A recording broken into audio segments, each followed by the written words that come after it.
జై శ్రీమన్నారాయణ. జ్ఞానానందవయం దేవం నిర్మలా స్ఫటికాకృతిం ఆధారం సర్వవిద్యానాం హయగ్రీవం పాస్పయ ఆపదాపహర్తారం ధాతారం సర్వసంపదాం లోకాభిరామం శ్రీరామం భూయో భూయో నమామ్యం. మనము ఈ వీడియోలో సెప్టెంబర్ నెల ద్వాదశ రాశుల వారి యొక్క ఫలితాల గురించి మనం తెలుసుకుందాం. ఈ మాస ఫలితాల్లో ముఖ్యంగా రవి, కుజ, శుక్ర, బుధ గ్రహాలు ప్రముఖమైన పాత్రను వహిస్తాయి. ఆ గ్రహాలు ఏ స్థానాలుంటే శుభ ఫలితాలు ఇస్తాయి, ఏ స్థానాలుంటే అశుభ ఫలితాలు ఇస్తాయి అనే దాని గురించి మనం ఇప్పుడు తెలుసుకుందాం. ఒక మాసం తమకు అనుకూలమా ప్రతికూలమా అని గమనించేందుకు రవి, కుజ, శుక్ర, బుధ గ్రహాలను గమనించడం అనేది సాంప్రదాయం. సూర్యుడు 3, 6, 10, 11 రాశిలో సంచరించే సమయంలో మాత్రమే శుభ ఫలితాలను ఇస్తాడు. మిగిలిన సమయాల్లో అతడు సంచరించే రాశి దృష్టి ఉన్న సప్తమ రాశి విషయంలో జాగ్రత్తలు అనేవి తీసుకోవాలి. వేరువేరు జన్మరాశుల వారికి రవి సంచరిస్తున్న రాశి దృష్టి ఉన్నటువంటి రాశులు ఏ భావాలైతాయో గమనించి వానికి అనుకూలమైన ఫలితాలను నిర్దేశించాల్సి ఉంటుంది. రవి గోచారంలో వ్యతిరేకంగా ఉన్న సమయంలో అధికార ప్రభుత్వ సంబంధమైన సమస్యలు, అనారోగ్య లోపాలకు, మానసికమైన ఒత్తిడులకు అధికమైన అవకాశం అనేది ఉంటుంది. అదేవిధంగా కుజుడు గోచారంలో అననుకూలమైన రాశిలో సంచరిస్తుంటే చిన్న చిన్న ప్రమాదాలు, ఒత్తిడులు, శరీరకమైన అనారోగ్యాలు, నొప్పులకు అవకాశం అనేది అధికంగా ఉంటుంది. అంతేకాకుండా సామాజికంగా అప్పులు పెరగడం, శత్రుత్వాలు అధికం కావడం కూడా ఉంటుంది. తగిన దాన ధర్మాలు అవసరము అవుతాయి. 3, 6, 11 రాశుల్లో మాత్రమే శుభ ఫలితాలను కుజుడు ఇచ్చినప్పటికీ తాను సంచరిస్తున్న రాశి దృష్టి ఉన్నటువంటి 4, 7, 8 రాశులను కూడా ఫలితాల విషయంలో లెక్కలోకి తీసుకోవాలి.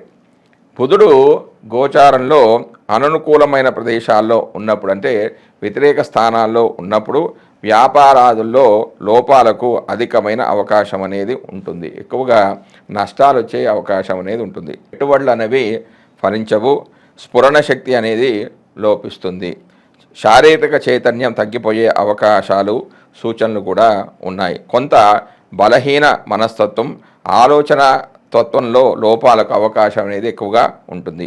రోగ నిరోధక శక్తి లోపించడం వల్ల కలిగే సమస్యలు పెరుగుతాయి. బుధుడు 2, 4, 6, 8, 10, 11 స్థానాల్లో శుభ ఫలితాలను ఇస్తాడు. తాను చూస్తున్న భావాలకు కూడా శుభాన్ని ఇస్తాడు. శుక్రుడు అధిక స్థానాల్లో గోచారిత్యా అనుకూలంగానే ఉన్నప్పటికీ బలహీనమైన గోచార ఫలితాలనిచ్చే స్థానంలో మనోభిష్టాలు నెరవేరక ఇబ్బంది పడుతూ ఉంటారు. శుక్రుడు ఒక రాశిలో సంచరించే కాలంలో మానసికమైన వ్యవహారాలు, ఆకర్షణలలో లోపాలు, ఇబ్బందులకు అవకాశం అనేది ఉంటుంది. శరీరంలో హార్మోన్ల లోపాలు అనేవి ఏర్పడతాయి. సమతుల్యమైన భావాలు దెబ్బతింటాయి. శుక్రుని విషయంలో 6, 7, 10 రాశుల సంచారం మాత్రం చాలా లోపమైనది. 6వ స్థానం సంచారం అధికమైన లోపంగా పరిగణిస్తారు. భార్యాభర్తల మధ్యలో అభిప్రాయ భేదాలకు కూడా ఇటువంటి అంశాలు కారణమవుతాయి. మానసికమైన ఒత్తిడి తీవ్రంగా ఉంటుంది. ఒక నెల రోజులు కొంత ఎక్కువ తక్కువలతో కూడుకున్న రోజుల్లో సంచరించే గ్రహాలు ఇవి. అందువల్ల వీటి ద్వారా కలిగే ఫలితాలు ఆ మాసాదులకు చెంది ఉంటాయి. అయితే శుభ సమయంలో కార్యక్రమం ప్రారంభించి పూర్తి చేయడానికి ఇటువంటి అనుకూల గ్రహ సంచారాల వల్ల ఫలితం అనేది అధికంగా ఉంటుంది. జై శ్రీమన్నారాయణ. జ్ఞానానందవయం దేవం నిర్మలా స్ఫటికాకృతం ఆధారం సర్వవిద్యానాం హయగ్రీవ ఉపాస్మై. మనం సెప్టెంబర్ నెలలో 12 రాశుల వారికి గోచార ఫలితాలు ఏ విధంగా ఉంటాయనే దాని గురించి మనం తెలుసుకుంటున్నాం. అందులో భాగంగా ఈరోజు తులారాశి వారి యొక్క ఫలితాలు మనం తెలుసుకుందాం. అందులో రవి యొక్క ఫలితాలు. తులారాశి వారికి రవి సెప్టెంబర్ 1 నుంచి 16 వరకు 11వ స్థానంలోను, సెప్టెంబర్ 17 నుంచి 30 వరకు 12వ స్థానంలో సంచరిస్తున్నాడు. 11వ స్థానంలో రవి సంచారం అంటే ఏ గ్రహమైనా 11వ స్థానంలో సంచరించినప్పుడు శుభ ఫలితాలనే ఇస్తుంది. రవి 11లో సంచరిస్తున్నప్పుడు అనేక విధాలైన లాభాలు ఉంటాయి. వివాహాది శుభకార్యాలు, ఆనందము, ఉత్సాహము, ఆచార పాలన, రుచికరమైన ఆహారము లభిస్తుంది. గౌరవ మర్యాదలకు ఎలాంటి లోటు ఉండదు. సంపదలు పెరుగుతాయి. ఉన్నత పదవి అనేది లభిస్తుంది, అంటే ప్రమోషన్స్ అనేవి ఉంటాయి. వ్యాధులు ఉంటే తగ్గిపోతాయి. సంసార సౌఖ్యం ఉంటుంది. సంతానం ద్వారా సుఖం లాంటి శుభ ఫలితాలు పొందుతారు. ఇందులో ఒక 70% శుభ ఫలితాలు జాతకుడు పొందుతాడు. కారణం అంటే రవి ఈ రాశిలో తామ్రమూర్తిగా సంచరిస్తున్నాడు. ఇక 12వ స్థానంలో సంచరించేటప్పుడు అంటే సెప్టెంబర్ 17 నుంచి 30 వరకు 12వ స్థానంలోకి సంచారం చేస్తున్నప్పుడు అశుభ ఫలితాలే వస్తాయి. ఏంటంటే అందులో అనారోగ్యం, నానావిధ నష్టాలు, మిత్రవైరము, అపాయము, వ్యాధి కలుగుతుంది. ఉద్యోగ వ్యాపారాల్లో నష్టాలనేవి కొంచెం సంభవించే అధికారం ఉంది. అధికార భంగం లాంటివి కలుగుతాయి. అయితే ఈ 12వ స్థానానికి వేదస్థానమైన 6లో రాహు సంచారం వలన చెడు ఫలితాలు అనేవి చాలా తక్కువగా ఉండే అవకాశం అనేది ఉంది. తర్వాత కుజుడు యొక్క ఫలితాలు. తులారాశి వారికి కుజుడు ఈ నెల మొత్తం కూడా 9వ స్థానంలో సంచరిస్తున్నాడు, అంటే భాగ్యంలో సంచరిస్తున్నాడు. జన్మరాశి నుండి 9వ రాశిలో సంచరించే కాలంలో గౌరవ మర్యాదలకి చాలా లోపం అనేది ఏర్పడుతుంది. అంటే ఒక పాపగ్రహం శుభస్థానంలో ఉంటే చెడు ఫలితాలు అనేవి ఎక్కువగా జరుగుతాయి. శారీరక అస్వస్థత జరుగుతుంది. మానసికమైన అశాంతితో పాటుగా కళాకాంతులు తగ్గిపోయే అవకాశం ఉంది. శక్తి క్షీణత అనేది ఉంటుంది. అయితే కొన్ని శుభకార్యాలు జరగడం, నూతన వస్త్ర ఆభరణ ప్రాప్తి, మంచి భోజన ప్రాప్తి అనేది ఉంటుంది. ఇందులో కేవలం 50% మాత్రమే చెడు ఫలితాలు జరిగే అవకాశం ఉంది. ఎందుకంటే ఈ రాశిలో కుజుడు లోహమూర్తిగా, అంటే ఈనము మూర్తిగా ఉంటున్నాడు కాబట్టి. అంతేకాకుండా ఈ రాశికి వేదస్థానమైన 11లో రవి స్థితి చెంది ఉన్నాడు కాబట్టి. తర్వాత బుధుడు యొక్క ఫలితాలు. బుధుడు సెప్టెంబర్ 1 నుంచి 4 వరకు, అంటే 4 రోజులు 10వ స్థానంలో సంచరిస్తున్నాడు. మరియు సెప్టెంబర్ 5 నుంచి 23 వరకు లాభస్థానంలోను, సెప్టెంబర్ 24 నుంచి 30 వరకు, అంటే ఒక వారం రోజుల పాటు వ్యయస్థానంలో సంచరిస్తున్నాడు. దశమ స్థానంలో సంచరించేటప్పుడు మిశ్రమ ఫలితాలు అనేవి ఉంటాయి. అవి ఏంటంటే విశేషమైన సౌఖ్యము, ధనలాభము, కీర్తి, శత్రుజయం కలుగుతాయి. మరోవైపు కొంచెం సంతానానికి ఇబ్బందులు అనేవి కలుగుతాయి. సంతాపం అనేది కలుగుతుంది. అపవాదము, దూషణ, భోజన అసౌఖ్యం అనేది జరుగుతుందంటే సరైన సమయానికి భోజనం అనేది చేయలేకపోతారు. ఇక 11వ స్థానంలో సంచరించేటప్పుడు, అంటే 4 రోజుల తర్వాత సెప్టెంబర్ 5 నుంచి 23 వరకు 11వ స్థానంలో, అంటే లాభస్థానంలో, శుభస్థానంలో సంచరించడం వల్ల ఆరోగ్యం అనేది చాలా మెరుగుపడుతుంది. సంతోషంగా ఉంటారు. కీర్తి, ద్రవ్యలాభం అనేది కలుగుతుంది. బంధువుల మైత్రి అనేది లభిస్తుంది. సుఖ సంతోషాలు, మిత్రలాభం కలుగుతుంది. ధనం, సంతాన వృద్ధి అనేది కలుగుతుంది. ఇందులో 100% శుభ ఫలితాలు కలిగే అవకాశం ఉంది. ఎందుకంటే ఈ రాశిలో బుధుడు సువర్ణమూర్తిగా, అంటే బంగారమూర్తిగా ఉంటున్నాడు కాబట్టి. ఇక ఆ 24 నుంచి, అంటే 12వ స్థానంలో సంచరించే సందర్భంలో, అంటే 24 నుంచి నెలాఖరి వరకు 30 తారీఖు వరకు 12వ స్థానంలో సంచరించడం ద్వారా, ఇది 12వ స్థానం అనేది అశుభ స్థానం, అంటే ఖర్చులకు సంబంధించిన ఖర్చులు, నష్టాలకు సంబంధించినది కావడం వల్ల ఖర్చులు అధికంగా కావడం, వేలకు సరైన భోజనం చేయకపోవడము, స్నేహితులు ఏదన్నా స్నేహితుల దగ్గరికి వెళ్ళి ఏదన్నా సహాయం అడిగినా కూడా వాళ్ళు పట్టనట్టుగా ఉండడం, వారి దగ్గర నుంచి ఏ సహాయం లభించకపోవడము, వ్యాధులు కలగడం లాంటివి జరిగే అవకాశాలు ఉన్నాయి. ఇతరుల తప్పిదలాలకి తాను శిక్ష అనుభవిస్తూ ఉంటాడు. తాను చేయకపోయినా కూడా వాటికి ఫలితాలు అనేవి ఇతడు పొందుతూ ఉంటాడు. వృధా ప్రయాస, అనవసరంగా తిరుగుళ్ళు ఉంటాయి. అయితే 12వ స్థానంలో బుధుడు సంచరిస్తున్నప్పుడు దానికి వేదస్థానం ఏంటి? 11వ స్థానంలో రవి సంచారం వల్ల అవి చెడు ఫలితాలు అనేవి కొంచెం తగ్గిపోయి కేవలం 20% మాత్రమే అశుభ ఫలితాలు పొందే అవకాశం అనేది వీరికి ఉంది. తర్వాత గురుడు యొక్క ఫలితాలు. తులారాశి వారికి గురుడు నెల మొత్తం కూడా అష్టమంలో సంచరిస్తున్నాడు. అష్టమ స్థానంలో శుభగ్రహం సంచరించడం అనేది వ్యతిరేక ఫలితాలకు నిదర్శనం. అంటే చెడు ఫలితాలే ఎక్కువగా వస్తాయి. శ్రమ, రాజభయం అంటే అధికారుల ద్వారా భయము, ఆటంకాలు అనేది ఏర్పడతాయి. కష్టతరమైన నష్టప్రదమైన ప్రయాణాలు అనేవి చేస్తారు. ధన నష్టం అనేది కలుగుతుంది. దేహకాంతి తగ్గిపోవడం లాంటివి కూడా జరుగుతుంది.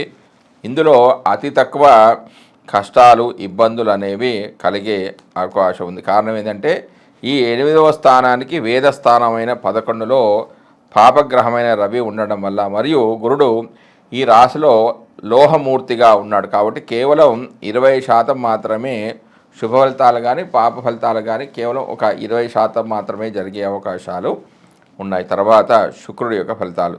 తులారాశి వారికి శుక్రుడు సెప్టెంబర్ 1 నుంచి 18 వరకు 12వ స్థానంలో సంచరిస్తున్నాడు. తర్వాత సెప్టెంబర్ 19 నుంచి 30 వరకు జన్మరాశిలో సంచరిస్తున్నాడు. 12వ స్థానంలో సంచరించేటప్పుడు శారీరక సంసారిక సుఖాలకు మెండుగా ఉంటాయి. అంటే శుభ ఫలితాలు ఇస్తాడు.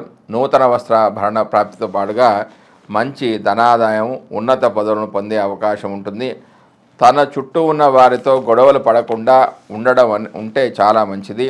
మంచి వాహన యోగంతో పాటుగా అధిక ఖర్చులు కూడా ఉంటాయి కానీ ఇందులో కేవలం 50% మాత్రమే శుభ ఫలితాలు జాతకుడు పొందుతాడు. ఎందుకంటే ఈ స్థానం శుక్రుడికి శత్రుక్షేత్రం కావడం వల్ల, మరియు ఈ రాశిలో శుక్రుడు తామ్రమూర్తిగా ఉంటున్నాడు కాబట్టి. ఇక 19 నుంచి సెప్టెంబర్ 19 నుంచి 30 వరకు జన్మరాశిలో ప్రవేశించినప్పుడు, అంటే తాను ఉన్న రాశిలోనే సంచరించినప్పుడు శారీరక మానసిక వాంఛలు అనేవి తీరుతాయి. సుష్టైన భోజనము, ఉన్నత పదవి ప్రాప్తి కలుగుతుంది.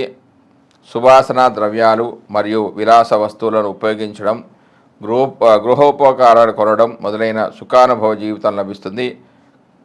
ఈ స్థానానికి వేదస్థానమైన 8లో గురుడి సంచారం వల్ల శుభ ఫలితాలు పొందుతారు. ఎందుకంటే గురుడు శుభుడు కాబట్టి, ఆ యొక్క గురుడు చెడు ఫలితాలు ఇవ్వడు కాబట్టి 100% శుభ ఫలితాలు జాతకుడు పొందే అవకాశం అనేది ఉంది. తర్వాత శని యొక్క ఫలితాలు. తులారాశి వారికి శని ఈ నెల మొత్తం కూడా పంచమంలో సంచరిస్తున్నాడు. శని పంచమ రాశి యందు చలించు సమయమున కార్యాలనేవి చెడిపోతాయి. మనస్తాపం అనేది కలుగుతుంది. గొడవలు పెరుగుతాయి. హీనజాతి స్త్రీలతో సంభోగించి దాని వలన పరితపిస్తూ ఉంటారు.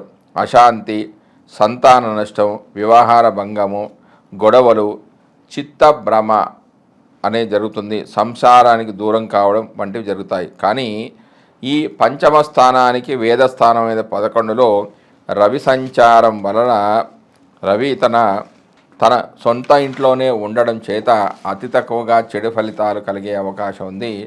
శనిగ్రహం యొక్క చెడు ఫలితాలు అనేవి చాలా తక్కువగా ఉంటాయి. కారణం అంటే శని తన మూల త్రికోణ రాశిలో సంచరిస్తున్నాడు కాబట్టి. తర్వాత రాహు యొక్క ఫలితాలు. తులారాశి వారికి రాహువు ఈ నెల మొత్తం కూడా 6వ స్థానంలో సంచరిస్తున్నాడు. అంటే పాపగ్రహాలు 6వ స్థానంలో సంచరిస్తే చాలా మంచి ఫలితాలు ఇస్తారు. అవి కార్యనిర్వహణ, శత్రుక్షయము, తెలివిగా వ్యవహరించడం, వ్యవహారాలన్నీ కూడా చక్కగా నిలబెట్టుకోవడం, ఎల్లప్పుడూ సుఖము, శత్రువర్గం నుంచి భూలాభం వంటి మంచి ఫలితాలు కలుగుతాయి. కానీ ఇందులో 20% శుభ ఫలితాలు మాత్రమే జరిగే అవకాశం ఉంది. కారణం ఏంటంటే 6వ స్థానానికి వేదస్థానమైన 9లో కుజుడు స్థితి చెంది ఉన్నాడు. కుజుడి వేద వలన కొంచెం కోపం రావడం, ప్రయాణం, నేత్రరోగాలు, పైత్యము, వివిధ రూపాలుగా ధన వ్యయము, మలబద్ధక రోగం వంటి వ్యతిరేక ఫలితాలు కలిగే అవకాశం ఉంది కాబట్టి. తర్వాత కేతువు యొక్క ఫలితాలు. తులారాశి వారికి కేతువు ఈ నెల మొత్తం కూడా 12వ స్థానంలో సంచరిస్తున్నాడు. 12వ స్థానంలో అశుభ ఫలితాలను ఇవ్వడం అనేది జరుగుతుంది.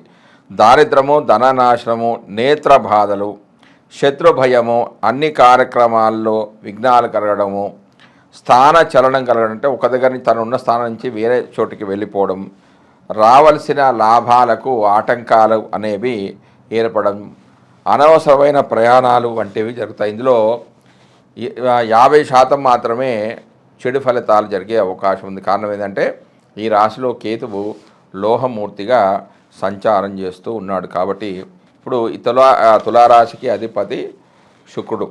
ఈ తులారాశిలో ఉన్న నక్షత్రాలు ఏంటంటే చిత్తా, స్వాతి, విశాఖ. చిత్తా నక్షత్రానికి అధిపతి కుజుడు. కాబట్టి ఈ చిత్తా నక్షత్రం వాళ్ళు కుజుడికి రెమెడీస్ చేసుకోవాలి అంటే ప్రతి మంగళవారం కూడా ఆంజనేయ స్వామి గుడికి తప్పకుండా వెళ్ళాలి. ఆంజనేయ స్వామి గుడికి వెళ్ళడం, అక్కడ బొట్టు పెట్టుకోవడం, హనుమాన్ చాలీసా పారాయణం చేసుకోవాలి. మరియు తులారాశికి అధిపతి అయిన శుక్రుడు కాబట్టి శుక్రుడికి సంబంధించిన దేవత ఎవరు? లక్ష్మీదేవి. లక్ష్మీదేవికి సంబంధించిన లక్ష్మీ అష్టోత్తరనామాన్ని చదువుకోవడం లాంటివి కూడా చేసుకోవాలి. తర్వాత ఇందులో ఉన్న ఇంకో నక్షత్రం స్వాతి. స్వాతి నక్షత్రానికి అధిపతి ఎవరు? రాహు. కాబట్టి వీరు రాహుకాల దీపాలు పెట్టుకోవాలి. అంటే ప్రతి శుక్రవారం 10 నుంచి 12 వరకు రాహుకాల సమయం. అప్పుడు రాహుకాల దీపాలు పెట్టుకున్నట్లయితే, రాహుకాల దీపాలు అంటే ఒక 2 నిమ్మకాయలు తీసుకొని దాన్ని కట్ చేస్తే 4 ముక్కలు అవుతుంది. ఒక దాంట్లో పసుపు, ఒక దాంట్లో కుంకుమ నింపి అక్కడ పెట్టుకొని, ఒక 2 తమలపాకులలో పసుపు గణపతిని అంటే దుర్గాదేవతను చేసుకొని దుర్గా అష్టోత్తర నామాలు చదువుకొని తర్వాత 2 అగరబత్తులు వెలిగించుకోండి. తర్వాత 2 స్ఫటికం నైవేద్యం పెట్టుకొని దుర్గా అష్టోత్తర నామాన్ని చేసుకున్నట్లయితే రాహు సంబంధించిన దోషాలన్నీ కూడా తొలగిపోతాయి. తర్వాత ఇందులో ఉన్న ఇంకొక నక్షత్రం చిత్తా, స్వాతి, విశాఖ. విశాఖ అంటే గురువుకు సంబంధించింది. కాబట్టి వీళ్ళు ప్రతి గురువారం కూడా గురువుకు ప్రదక్షిణ చేసుకోవాలి. దేవానాంచ ఋషినాంచ గురుకాంచ సమీపం వందనీయం తిలోకేశం తన్మామి బృహస్పతి అనే గురువుకు ప్రదక్షిణ చేసుకోవాలి. వారి గురువులు ఎవరు, వారి ఇంటి దేవత ఎవరు, వారికి కూడా పూజ చేసుకున్నట్లయితే అంటే ఆ రాశాధిపతి కంటే శుక్రుడికి చేసుకోవాలి.